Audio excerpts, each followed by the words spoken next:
I'm really happy to have you all here today to talk about some interesting topics, some hidden topics, some secret topics, some CTR manipulation, and some traffic manipulation.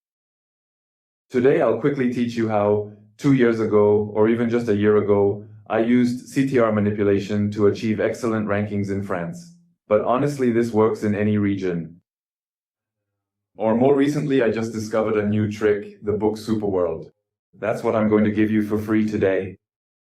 And I hope it will change your perspective on some aspects of SEO. So just a little bit about me. I'm Leo. I'm a French guy.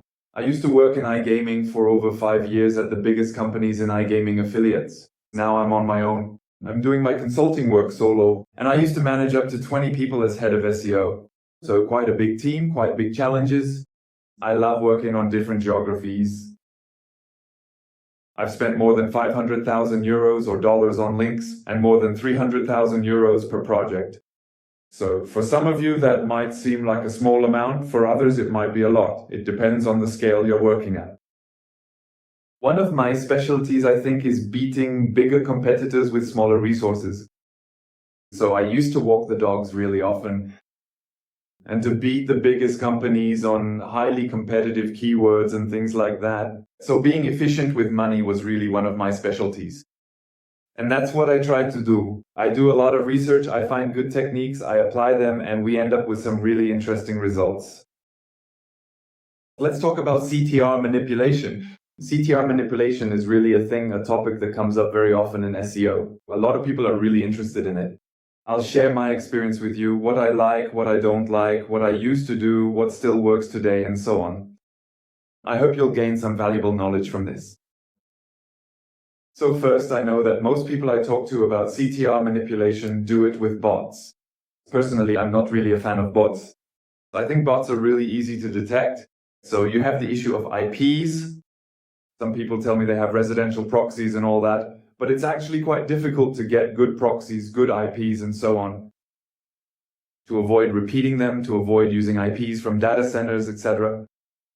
So if you do CTR manipulation with bots, be careful. Try to use different IPs and so on. Most of the time, it's pretty hard to get diversified IPs.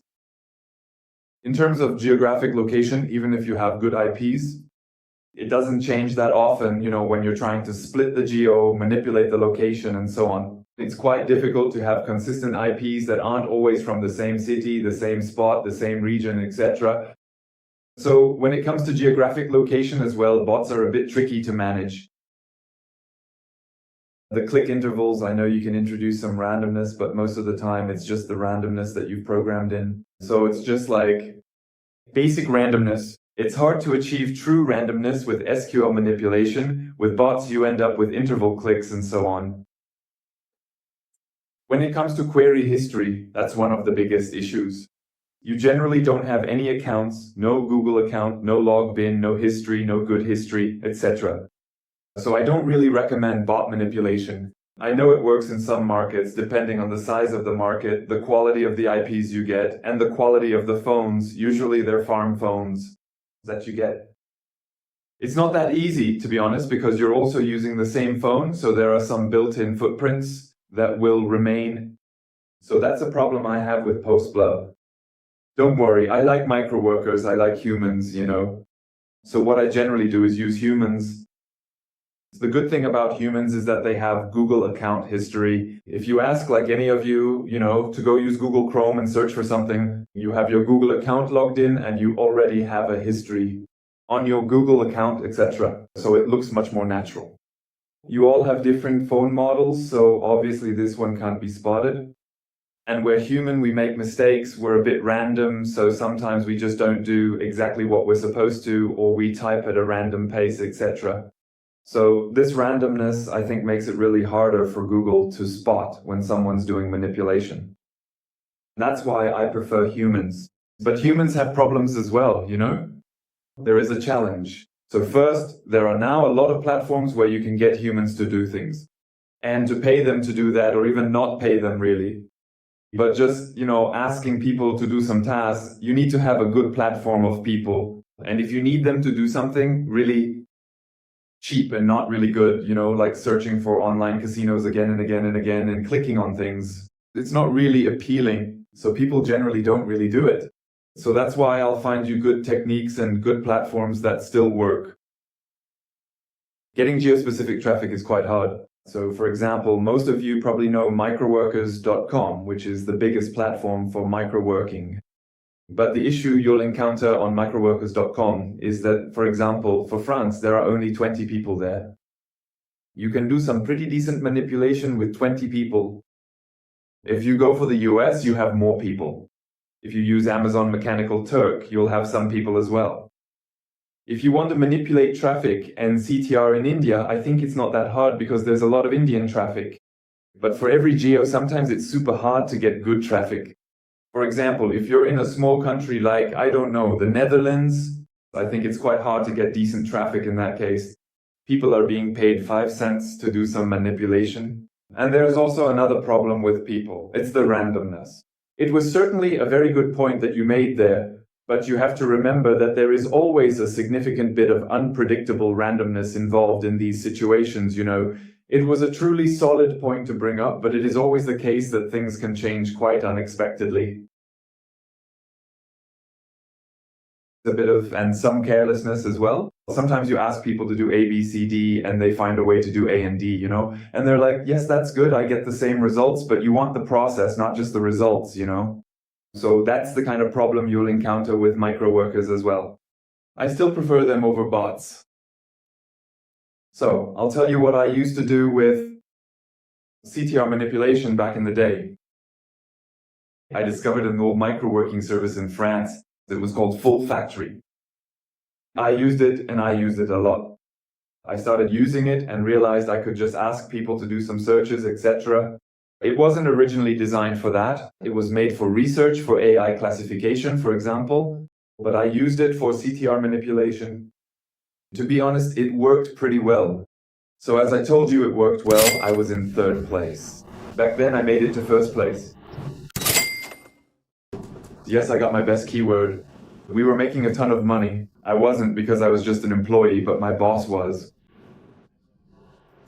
So after I started to scale it a bit, I began offering it to some other niches. So I was providing this service. I was on Twitter. Oh, we want some Twitter manipulation. And some French account told me, oh yeah, I want to try it. So I tried a lot of different services, lots of different niches and so on. I ran into several problems, obviously. So, it doesn't always work that well every time. It worked well on mine, but it doesn't work well on every SERP. It really depends on the SERP and the factors that are important for that SERP. And then the problem I had was that I abused it, I started to scale it up. I was launching like 20 or 30 campaigns a day on this platform, and the guy, I think there was nobody else on his platform except me, so it was just this guy and me only. And for something that people were supposed to spend, I don't know, 1 or 2 minutes on to complete a task and get paid like €2 or something, I was offering only 5 seconds per task, paying like 5 cents, the minimum I could offer. And I was spamming it every day to hundreds of people.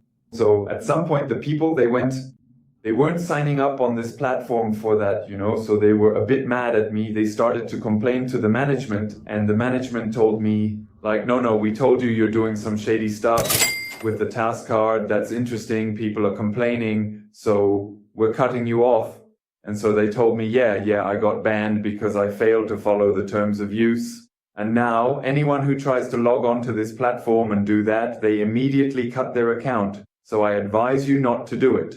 But that's what I used to do, and it worked well. But I have a technique that works for you now. So you can take a picture of that because that's quite good. You can go on a blog, for example, and you search for, imagine that you're an English speaker. You go to the UK, and you want to rank in the UK for a casino. You will tell them, oh, I'm looking for copywriters, and you'll put in one interview question. This interview question is like searching for a casino on your phone. And click on Save XYZ, meaning your site, and update the content of the page. And tell me, a few improvements that you can make to the page. So what will happen? And after that, what you do is you go for a walk. So while on a walk, you can search by geolocation, so you can check people. You check people in the UK and you have about 25 invites there.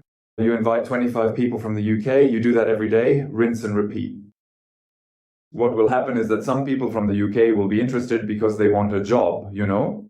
There are the carrots, and they will search, they'll go into it, they'll check, they'll make some good improvements, possibilities on the content. So take that as well. It's like a double win. And you have a good CTO as well, so that's really good. It still works well, works in almost any region covered by Upwork, so it's very good. You will still have some problems with that. However, the real problem is that it's quite hard to scale. You know, you have 125 invites a day, and if you spam too much, they'll ban you as well. They'll tell you something like, man, you open some stuff every day, and you never hire anybody. So my advice would be to sometimes hire someone to do a small job. This means that you will end up with a much lower and more manageable spam score. In terms of geography, even though I work across a lot of geographies and with a lot of people, if you try, for example, to manipulate something in a really small English-speaking country, it will be quite hard to find many freelancers providing services in those countries. Because you'll get spammed by all the geographies as well. So it will be a bit complex, especially if you're targeting English-speaking countries. If you go for country-specific or language-specific targets, it will be easier, to be honest.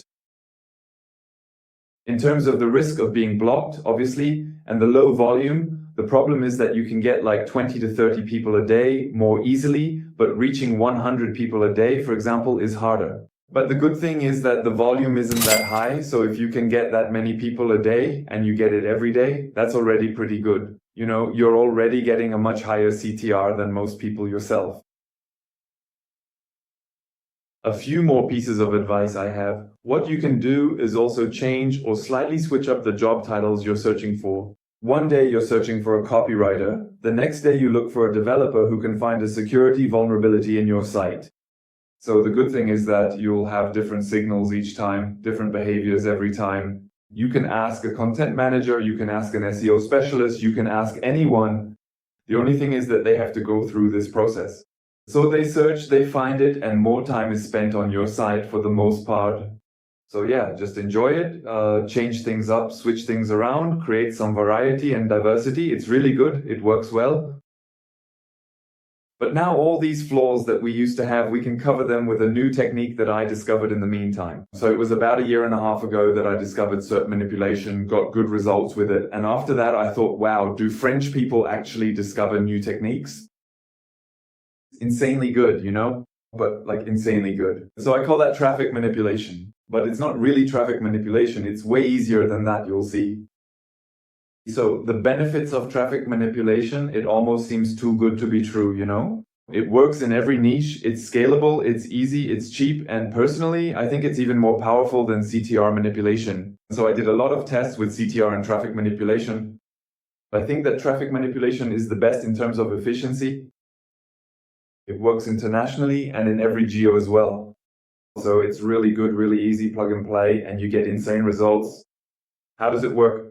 It's really simple. The Google leaks explained that. So I was pretty happy when I heard that. We actually discovered this a bit before the leaks, like I would say 6 months earlier. And then the Google leaks confirmed it afterwards. So it was this factor, and that came from Search Engine Journal. The article said that basically, the more Chrome signals you get, the better it improves your site's ranking. So you're like, okay, so if I have a lot of signals and users on Chrome on my site, it will improve my ranking. And people are like, yeah, it's easy. You know, you get Chrome signals, you get better rankings. Okay, that does sound really easy to do. So I call that SEO McCain, because it's super aggressive, super efficient, but there are also some side effects. Like, again, you know, that's not really good. I even threw that in there because that's the one I use the most. I tried it with other things recently, like Waxwell as well. So I'll explain to you how to do that. It's super easy. You know the pop-up, so it's pretty simple. You go to a streaming website, you click on your black-handed pop-up, you know, ball, but anywhere. You close everything and you watch a movie. And we're going to use something called Popender. So Popender is pretty much the same. So it goes underneath, so it's a bit cheaper. And the person won't close it right away, so you have more time and views to read it. Nothing too crazy. That's the cheapest traffic you can get on the web. That's why we use it. So what are we going to do? It's really simple. You go to an ad platform. For example, you have Pop Ads, Popcash, Popular Ads, and any of your favorite ad networks, whatever. And what you do is just create a campaign where you ask people, you buy traffic, just that on Chrome. And that's it, You will imitate and emulate some diagram traffic on your website on Chrome. The results are incredible. I'll show you. So first, it's really quick. We're not used to that in SEO, but basically it takes about 24 hours for your campaign to be approved. So that's kind of the first point, And then what happens is that you'll start getting traffic and you'll see a big jump in your rankings. So you're like, at this point, for example, we have, about 3,000 people coming per day on Google Chrome to my URL. Rankings start to skyrocket, you get really, really good rankings. What happens is that when you stop it, there are two possibilities. Either you somewhat deserve your position or you don't deserve it at all. If you don't deserve it at all, what will happen is that you'll last about 6 hours, You just get a temporary boost because everyone was here. Google was like, whoa, so many people are coming to this site, I have to push it, so it pushes it. But after 6 hours, no more people, it's not interesting, so you go down.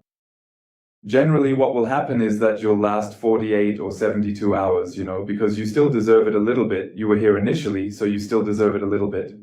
You'll stay in your position for 48 or 72 hours, and after that you drop down a little. Usually, you go back to your original position. Sometimes you even end up a bit higher than where you started, so it really depends. But you might also get it forever. I've heard a lot of stories about people sending just one push of traffic, 5,000 people in a single day. Boom, they get rankings, and after they stop, their position never changes again. So it was just like a win, Because Google, I think, realized that the site was, it deserved this ranking. So it was like, yeah, the user metrics were really good, way better than anyone else's. And so the traffic stayed and the rankings remained really strong. So they get to enjoy it for life, or just from that $3 worth of traffic in one day. So what is my testing process? My personal testing process is that every time I have a URL that gets into, the top 20 or top 30, and I start to get the feeling that this URL might break through, I send one burst of traffic. When I say one burst, I mean 2,000 to 5,000 people in a single day on Google Chrome. That's more or less, I think, a good amount to send to create a really strong effect. You can get results with just 50 to 100. If you're a really small site and your site isn't getting much traffic, the more you send, the better results you get, but it starts to cost a bit more money, and so on. And you already get really good results with 3,000 or 4,000, so I generally stick to that. And then after I get my ranking increase, I check how long it lasts. So sometimes it will last a few hours, sometimes it lasts days, and so on. I check when the site is coming back down. When it starts dropping, I send again. And what I usually do is, since it lasts 2 or 3 days, I'll set up a push to be sent every 3 days. So I have a push on Sunday because traffic is cheaper, and another push on Wednesday or something like that. So those are basically my 2 main push days, generally.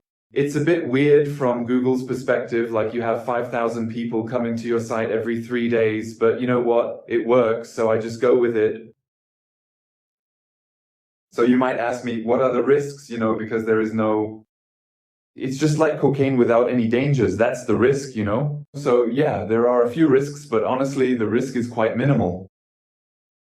Sometimes it does weird things. What I mean by that is that sometimes you might push a bit too much. Sometimes the URL will, you were 5th, you go to 1st, then you drop to 65th, then you go to 2nd, then you go to 4th. And as SEOs, we're not really used to things moving so quickly, so fast, so crazily. So you're shocking Google, So Google is a bit in shock. Sometimes they move you out, they move you in. It does even weirder things. But at the end of the day, if you unplug everything, it'll put you back in the same place. So that's a good thing. There's always a reversal. It's not like a penalty or anything like that. It's just that you're messing with it, So it's messing a bit with your rankings, but overall it's messing in a good way. So that's the good part. So at worst, you'll end up back at your original position. You just shouldn't mess with it for too long. If you abuse it in the long term, like with cocaine, people run into problems. That's the main problem. So you'll experience withdrawal symptoms. What happens is that when you abuse it over and over again, imagine using 3,000 people a day, every day, across 50 pages on your website. That's starting to be quite a lot of people. You're generating 100,000 people on your website every day. So you get good rankings and then you see a big drop, then good rankings again, then another big drop and so on. And what happens is that your site will slowly decline bit by bit with initial drops. You were at position 5, or I would say 7. You enjoy top 3 positions for about 6 months, and after 6 months, you'll start to slip down. You drop back to position 7 where you're still getting some traffic and you start thinking, wait, this traffic thing doesn't really work as well anymore. So you try to increase the quantity, like with cocaine, which is a bad idea. And it doesn't really work anymore. And then you drop back to page 2 and you're like, but wait, at first it was position 7, what happened? And so that's the problem. After a year of testing traffic, your site will start off strong. So my advice is to use it, but use it sparingly. Just take a few shots every now and then. You can have a strategy page only every 3 days, but don't overdo it. If you overuse it, you'll end up stuck on page 2 of Google, which is not where you want to be. Take my advice. One insight I've gained is that you can offset a really high amount of traffic with strong on-site signals. So, for example, if you have really good on-site signals and strong metrics, like a long time spent on page, high quality content overall, a high number of page views and visits, and so on. If you get all those signals, for example, let's say you have an internal tool like your SaaS or something similar, and on your domain you have really strong metrics, I think that can help reduce the traffic and lessen the signs of abuse. So if you have something with really strong on-site signals, maybe you can push it a bit more, but I still recommend taking it slow. What are a few key things to keep in mind when you're sending traffic? For boosting and manipulating CTR and for traffic manipulation, use a blank referrer. That's the most important thing. With a blank referrer, the traffic will be considered direct, and Google won't see that you're buying traffic from a bot network. They'll just think, oh, this person ran a TV ad, or maybe something went viral with this URL. So if you just use a blank referrer, it works really well. If you don't, sometimes it will do, stranger things, and it works much less effectively.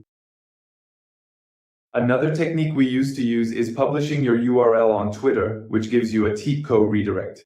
You can use this TCO redirect URL to buy traffic, so Google will see social media traffic.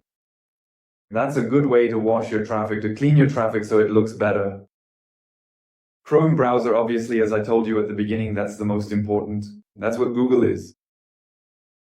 So set up the Chrome browser normally for your traffic, and for the target country, set the IPs to the country you're targeting as well. If you do that, it will usually work. What will we suggest to you? A weapon is, the first shot is on me. So scan me, send me a message, set up a meeting, and I will send the first push of traffic. I know you'll get addicted anyway, so that's good. The first one is on me. It was a pleasure. And if you have any questions, feel free to ask. That's a little bit of pleasure for me.